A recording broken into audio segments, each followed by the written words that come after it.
Tamil Nadu petro products limited, और इस stock को मैंने एसपीएल में हो या जेम्स में हो, और मेरे हिसाब से हमारे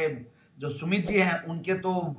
उसका डोमेन का स्टॉक है ये, बट अब क्या ये 100 रुपए के ऊपर निकल जाएगा तो थोड़ा उनके डोमेन से बाहर निकलेगा। बट यस, 110 120 के टारगेट के लिए स्टॉक को लेना चाहिए। 145 का हाईज दिखाया हुआ, और सबसे बढ़िया बात है इस स्टॉक की, कुछ बात ये है कि ये प्री कोविड लेवल्स के बाद, मतलब कोविड के दौरान, कोविड के बाद इनके बहुत जबरदस्त ग्रोथ आई है इनके बिजनेस में, और 2-3 साल ऐसे गए हैं उसकी वजह से स्टॉक बहुत ऊपर भी गया, और उसके बाद अब नीचे आने के बाद ऑलमोस्ट अब बॉटम आउट हो गया, और बॉटम आउट होके ऐसा पैटर्न बनाया है कि रिस्क रिवॉर्ड रेशियो बहुत बढ़िया लगता है, और मुझे लगता है कि खोने को बहुत कम है और आने को बहुत बढ़िया है, और ये स्टॉक को सभी रेकमेंड करते हैं, तो इसलिए रेगुलर स्टॉक है। मैं जनरली नई आइडियाज लाने की कोशिश करता हूँ फ्राइडे को, बट इस बार कल ले आया था अनिल डी प्लास्टिक जो था, और वो भी जबरदस्त परफॉर्म आज भी कर रहा है। अब इसमें देखिए सबसे बढ़िया बात है,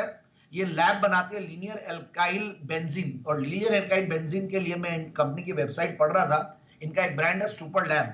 और उसमें ये लोग क्लेम करते हैं, नॉट टू बी बोस्टेड, और मतलब ये लोग अपने एग्जैजरेशन नहीं कर रहे स्टेटमेंट को,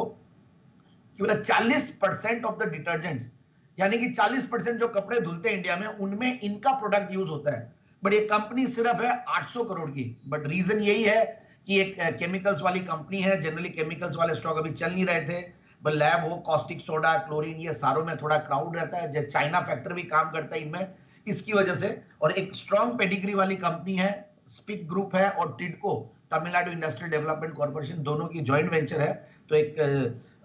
ज्वाइंट सेक्टर वाली कंपनी है। काफी मॉडर्नाइजेशन, काफी एक्सपेंशन कंपनी ने किया है पास्ट में भी, और मैं इनके क्रेडिट रिपोर्ट देखा तो कंसिस्टेंट जो स्केल ऑफ ऑपरेशंस जो किया है उसका ग्रोथ बहुत बढ़िया मिला है। इनफैक्ट कंपनी 14-15% के लगभग से प्रॉफिट की क्या कर रहा है, सेल्स की क्या कर 20% के लगभग है, और मार्जिन्स में भी काफी इंप्रूवमेंट है। और अब मैं फंडामेंटल्स पे आता हूं तो 10 के पी मल्टीपल पे सस्ता लगता है, price to book value multiple भी 1 का, मतलब 1 के नीचे ही मान लीजिए आप, आज अब 1 के ऊपर हो गया क्योंकि भाव बढ़ गया, 91-92 रुपया बुक वैल्यू है, और रिटर्न ऑन कैपिटल एम्प्लॉयड भी ठीक है, 15-16%, 0.25% के लगभग डिविडेंड यील्ड है। प्रॉफिट की क्या अगर मैंने बताया ही, डेट भी नेग्लिजिबल है एकदम, 76 करोड़ के डेट से खाली। और मैं क्वार्टरली रिजल्ट्स देख रहा था तो लास्ट मार्च के मुकाबले, मार्च 2023 के मुकाबले जून 2023 का बेहतर है क्वार्टरली रिजल्ट। बट अगर आप YOY अगर कंपेयर करें तो पिछले 2-3 जो साल थे वो बहुत जबरदस्त गए थे, उसकी वजह से कंपेरेबल नहीं है। प्री कोविड लेवल से अगर कंपेयर करें तो बढ़िया रिजल्ट्स है। सो ओवरऑल मुझे लगता है कि बहुत बढ़िया लेवल्स पे स्टॉक है, रिस्क रिवॉर्ड रेशियो बढ़िया है, और प्रोमोटर्स के बारे में मैंने बताई दिया, FIIs DIs भी होल्ड करते हैं कुछ 8-9% के लगभग, और कुछ रिनाउंड इन्वेस्टर्स भी इन्वेस्टेड है, पब्लिक शेयर होल्डिंग को देखते हैं। सो ओवरऑल 110-120 के टारगेट के लिए स्टॉक को इन लेवल्स पे लिया जा सकता है।